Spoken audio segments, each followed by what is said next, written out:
The desert was alive with echoes of war. Gunfire rattled in the distance, sharp bursts of violence breaking through the night air. The ground trembled under the thud of boots as a team of Navy SEALs moved swiftly through the ruins of a once proud village, now reduced to rubble and ash. Their mission had been laid out in stark simplicity: infiltrate the compound, secure the hostages, and vanish before sunrise. On paper, it was routine. In reality, war had a cruel way of tearing neat plans into chaos. They moved like shadows, rifles raced, scanning every corner, every broken wall.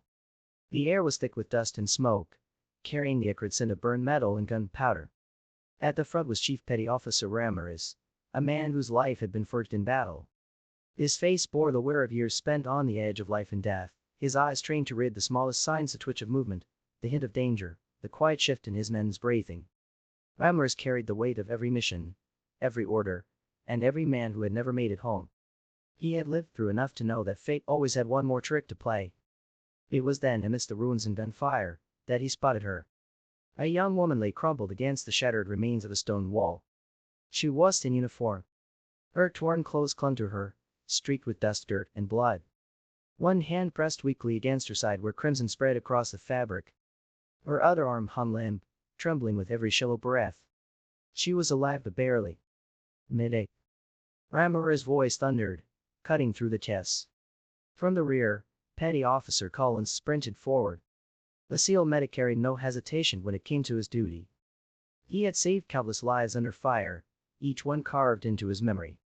But when he dropped to his knees beside the woman, pressing his gloved hands against her wound, something unsettled him. Blood poured up fast, seeping through his palms almost instantly. "She's critical," Collins muttered, his voice tight but focused.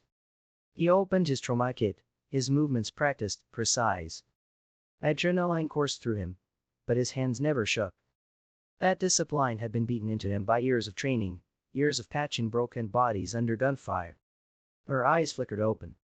And that's when Collins froze. Most eyes he had seen on the battlefield carried fear, confusion, or the blank stare of those too far gone to save. Hers were different. They burned with something sharp and unsettling: discipline, defiance, and a calm that did not belong to the dying. "Don't waste time," she whispered, her voice hoarse, scraped raw by pain and blood. "I know what to do." Collins blinked, thrown off balance.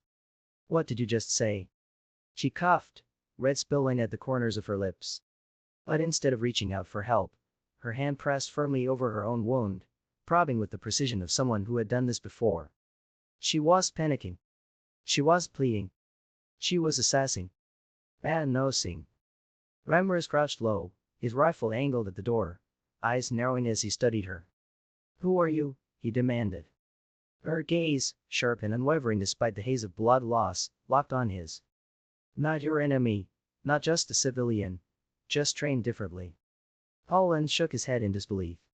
"She's in shock. We need to." Her voice cut through his sentence like a blade. "The round's low, angled clean, it passed through, missed the artery. You've got 2 minutes before I bleed out. Clap it now." Collins' jaw clenched. He wanted to argue, to assert his authority as the medic, but her words were too precise, too correct. His mind raced through the anatomy, the trajectory, and he realized she was right. Stunned, he moved quickly, following her instructions, his hands moving in sync with hers. For the first time in his career, Collins wasn't leading a medical response, he was working alongside the patient. Outside, gunfire intensified. The SEALs formed a defensive line, rifles barking in short bursts, holding back the storm. The room shook with every explosion, dust sifting down from the ceiling. Yet inside, the war felt distant. The real battle was playing out between one woman's failing body and the determination of a medic who had never seen anything like her. "Who trained you?" Collins asked, voice low, as he worked to stabilize her. Her lips twitched into a faint smile despite the pain. "The kind of people you don't talk about." She winced as he tightened the bandage. "You're good," she whispered. "But you're hesitating." Collins frowned. "What the hell does that mean?" "You're treating me like I'm fragile," she said, her voice steadier than it had any right to be. "Enough. I've patched men up under fire. I've carried bodies through worse than this. You just didn't expect it from someone like me." Her words sank deep, heavier than the blood he was fighting to stop. Collins looked into her eyes and saw not weakness, but hard-earned experience. She had walked battlefields of her own and no one spoke of. Ones not marked on maps. From the doorway, a seal shouted, "Chief, we're running out of time." Ramory's voice was iron. "We don't leave people behind." Collins' hands worked frantically, adrenaline surging. The woman's breathing grew weaker, yet her gaze never wavered. She reached for his wrist, her grip faint, but deliberate. "You're not just a medic," she whispered. "You're a protector. Remember that." The words pierced him deeper than any bullet ever could. For years, Collins had been the silent savior, patching wounds in the shadows of the mission, never the one remembered. But in her fading strength, she had seen him for what he truly was. Under heavy fire, the team carried her out. Bullets tore past, ricocheting off broken stone as the SEALs pushed forward. The helicopter waited, blades thundering against the night sky like the ticking of a clock. Every step felt like eternity. Every second counted in drops of blood. Collins stayed by her side in the bird, his hands never leaving her. Her pulse was faint, fragile, but her spirit blazed stubbornly. She did cry out and beg. She simply breathed through the pain, eyes fixed on the horizon as dawn began to paint the desert in pale light. "Don't forget me," she whispered, her voice barely audible over the roar of the routers. "Don't forget what you saw." Collins swallowed hard, fighting the lump in his throat. "You'll live. You'll tell your story yourself." Her eyes softened, carrying a knowing look. Not all stories are meant to be told. Some are meant to be carried. Her hand slipped from his wrist as she drifted into unconsciousness. The helicopter roared. Teammates shouted. Collins sat frozen, his gloves drenched in blood. He realized he had just treated another casualty. She had given him something far heavier than war itself, a truth, a memory, a responsibility. Later, when the mission was over, when reports were filed and names were erased from the record, Collins sat alone. The blood on his gloves had dried, but its weight had lifted.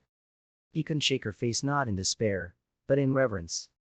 She was just a survivor. She had been a mirror, showing him his own hesitation, his own strength, his own purpose. From that day forward, Collins changed. Every soldier, every civilian he treated became more than just a patient. They were warriors in their own right, each carrying battles unseen. She had taught him that courage does always roar. Sometimes it whispers, bleeding quietly, forcing others to truly see. And for the rest of his life, Collins carried her story not as a tale to be told, but as a lesson etched into his soul.